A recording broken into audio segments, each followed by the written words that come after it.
You don't replace Tiger Woods. You don't follow him. You don't even stand next to him without being compared. For years, golf kept trying anyway. A new name would appear. Young, confident, unstoppable. The next Tiger. That's what they said. And for a moment, it almost felt real. The wins came early. The spotlight got brighter. The crowd started to believe. But then something changed. Not slowly. Not quietly. All at once. And that's the part nobody really explains. Because it didn't just happen once. It kept happening. Again and again. So what went wrong? And why? Does it always end the same way? You have to understand something first. Tiger Woods didn't just dominate golf. He changed what dominance looked like. Before Tiger, winning was enough. After Tiger, winning wasn't enough anymore. You had to control the game. You had to intimidate the field. You had to finish. And that's where everything started to break. Because every young star who came after him was measured against something impossible. Not a player, a standard, a shadow. And the moment the media called someone the next Tiger, the pressure changed. The expectations changed. Everything changed. At first it looked like a compliment, but it wasn't. It was a weight. And most of them never recovered from it. Because here's the truth. They weren't chasing greatness. They were chasing a ghost. And that ghost never loses. So when these players started rising, the question was never just how good they were. It was always something else. Were they him? And if they weren't, what would happen next? Let's start with number 5. If you watched golf in the early 2010s, you remember him. Bright orange, flat brim hat, crowd behind him everywhere he went. Rickie didn't just show up. He stood out. And that mattered, because golf didn't have many players like that. Young, marketable, easy to root for. For a moment, it felt like the sport had found its next star. Not just a winner, a face. And that's when the comparisons started. Not loud at first, but they were there. Could he be the next Tiger Woods? It made sense. He had the spotlight. He had the attention. He had the fans. And then came the proof. Top 5 at all 4 majors in a single year. Think about that. Not one good week. 4. Different courses, different pressure, and he was always there. Always close. Always in the picture. It looked like a setup. Like something bigger was coming. Like dominance was right around the corner. But here's the strange part. It never came. Not once. No major wins. No takeover moment. No stretch where the rest of the field felt smaller. And that's where the story starts to shift. Because Rickie didn't disappear. He didn't collapse. He stayed. He kept playing. He kept showing up. But the results never caught up with the image. And that creates a different kind of pressure. Not failure. Expectation without payoff. You start to feel it. Every Sunday, every leaderboard. Every time he's near the top and doesn't finish. The crowd still cheers. The cameras still follow. But something is missing. That edge. That closing instinct. That thing Tiger had. When the moment got tight. Rickie had everything you could see, but not everything you couldn't. And in golf, that's the difference. He won the crowd, but never the crown. So what happened? Was he overrated? Or was he just compared to the wrong standard? Because here's the truth. Being loved is not the same as being feared. And Tiger, he was both. Rickie was one, and that was never going to be enough. Number 5 was everywhere. But the next name, he didn't just look like the future. For a moment, he controlled it. For a moment. This felt real. Not hype. Not marketing. Real. If you watched golf in 2015, you remember the feeling. Everything slowed down when he played. The way he stood over the ball. The way he read the green. The way he finished. It was quiet. Controlled. Almost cold. And that's what made people say it. Not as a question.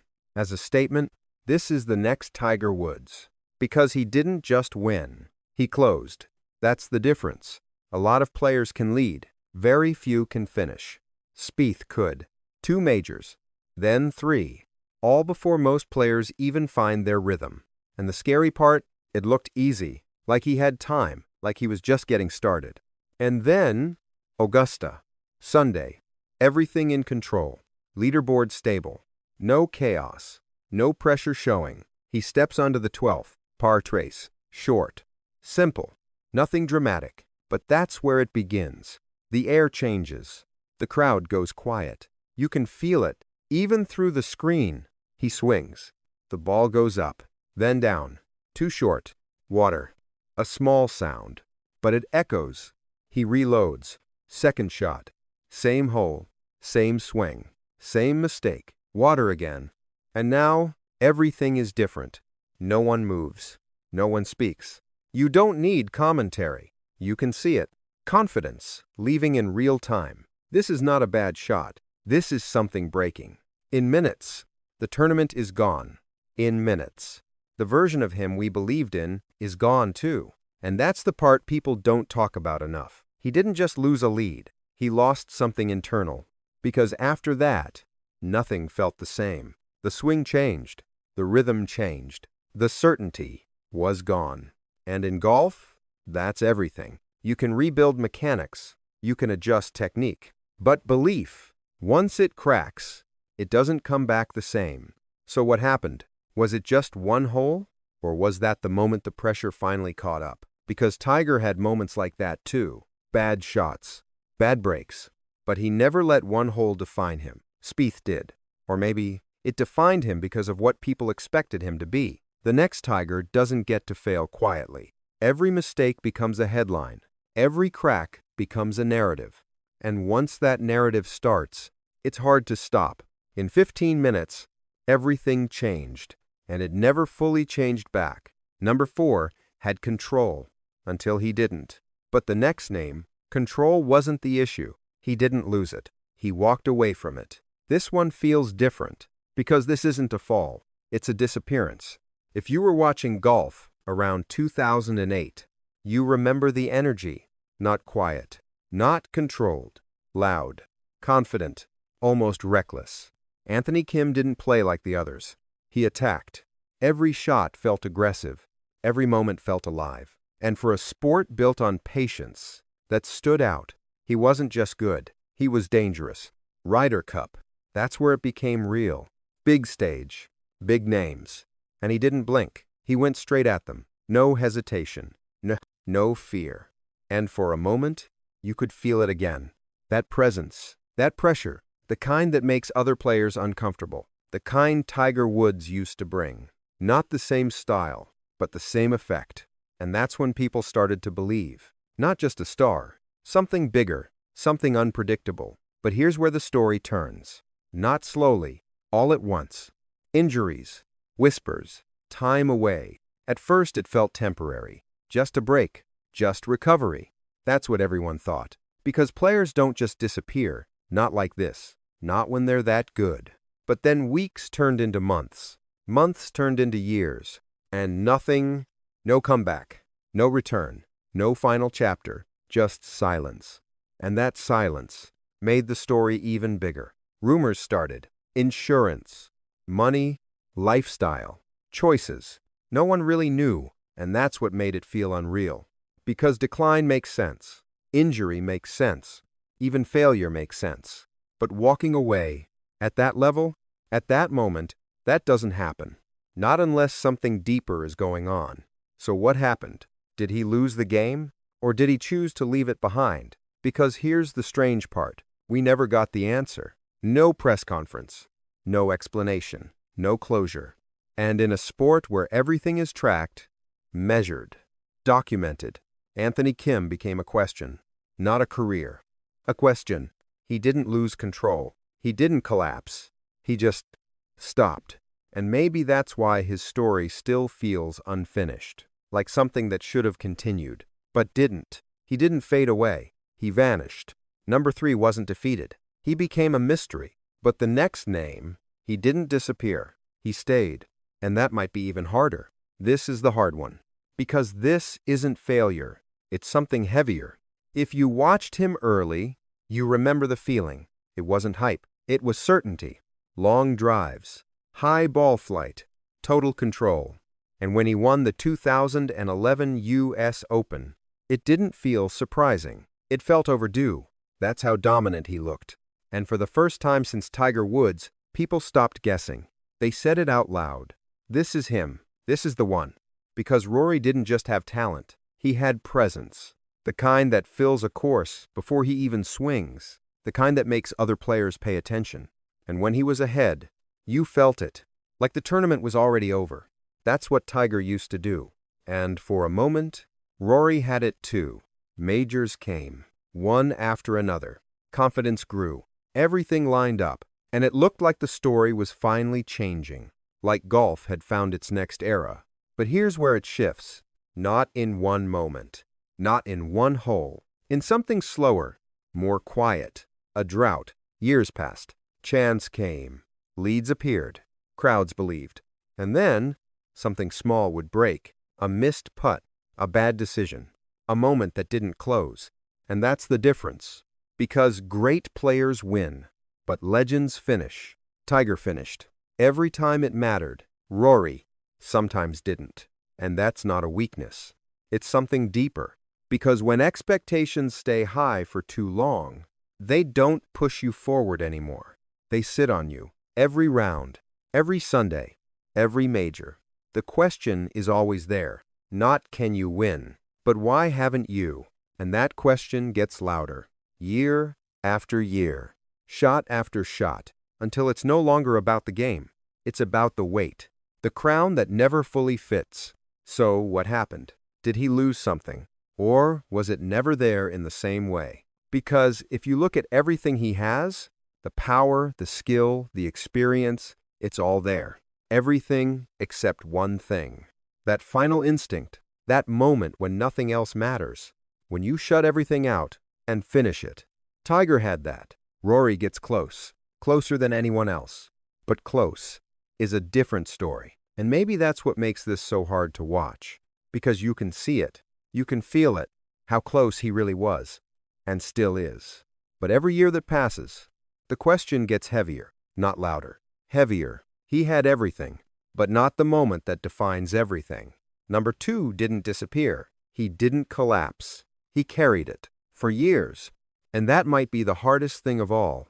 But the next story, it's not about winning. It's about what happens. When the world decides who you're supposed to be, before you even get the chance to become it. This one was decided too early. Before the wins. Before the losses. Before she even had time to grow into the game. Because with Michelle, the story didn't start on the course. It started on TV. A child. Long swing. Endless potential. And headlines that came too fast. The next Tiger Woods.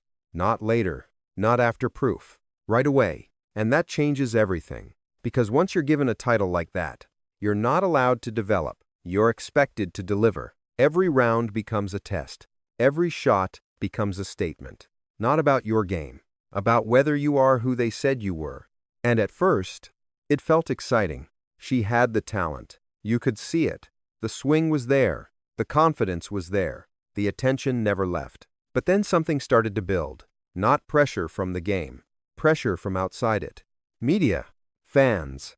Expectations that didn't match reality. And here's where it gets complicated. Because she wasn't just playing against her peers. She was pushed into something bigger. Playing with men. Different fields. Different pressure. And every time she stepped onto the course, it wasn't just about golf anymore. It was about proving something. Something no one else had to prove. And that changes how you play. It changes how you think. It changes how you feel standing over the ball. Because now, it's not just a shot. It's a judgment. And that kind of weight doesn't show up all at once. It builds. Slowly, round after round, moment after moment, until your body starts to feel it too. Injuries, breaks, time away, not one big collapse. Just a series of interruptions. Enough to stop momentum. Enough to shift the story. And once the story shifts, it's hard to take it back. Because the same people who built the hype start asking different questions. What happened? Why didn't it work? Was she ever really that good? But that's the wrong question. Because she didn't fail. She was placed into something no one could live up to. A version of greatness that wasn't real. Not yet. Maybe not ever. She was supposed to skip the process. Skip the growth. Skip the struggle. And go straight to dominance. That's not how this works. Not in golf. Not anywhere. Tiger became Tiger over time. Michelle was expected to be Tiger before she even had the chance to become Michelle. And that's the difference. That's the story. She had the talent. She had the moments. She even had the wins. But she never had the space to become what she could have been. And once that space is gone, you don't get it back. She didn't lose the game. The game around her changed first. Number one wasn't a failure. It was a warning about what happens when expectation arrives before identity. So here's what all of this really shows. It wasn't about talent. Every name on this list had it. You could see it. You could feel it. For a moment, you could believe in it. But the pattern never changed. Hype, pressure, crack. And then the question, what happened? And maybe that's the wrong question too. Because if you look closer, nothing actually went wrong. They just weren't him, and maybe no one ever will be. Because Tiger Woods wasn't just better. He was different. Different timing, different mentality, different control when everything got tight. And that's not something you can copy, or replace, or recreate. So maybe the search itself was always the mistake. Maybe golf didn't need another Tiger. Maybe it just needed to stop looking for one and let the next great player to be something else. So now the question changes, not who was the next Tiger, but who came closest. And more importantly, do you think we'll ever see anything like him again? So here's what all of this really shows. It wasn't about talent. Every name on this list had it. You could see it. You could feel it. For a moment. You could believe in it. But the pattern never changed. Hype, pressure, crack. And then the question, what happened? And maybe that's the wrong question too. Because if you look closer, nothing actually went wrong. They just weren't him. And maybe no one ever will be. Because Tiger Woods wasn't just better. He was different. Different timing. Different mentality, different control when everything got tight, and that's not something you can copy, or replace, or recreate. So maybe the search itself was always the mistake. Maybe golf didn't need another Tiger. Maybe it just needed to stop looking for one, and let the next great player be something else. So now the question changes, not who was the next Tiger, but who came closest. And more importantly, do you think we'll ever see anything like him again?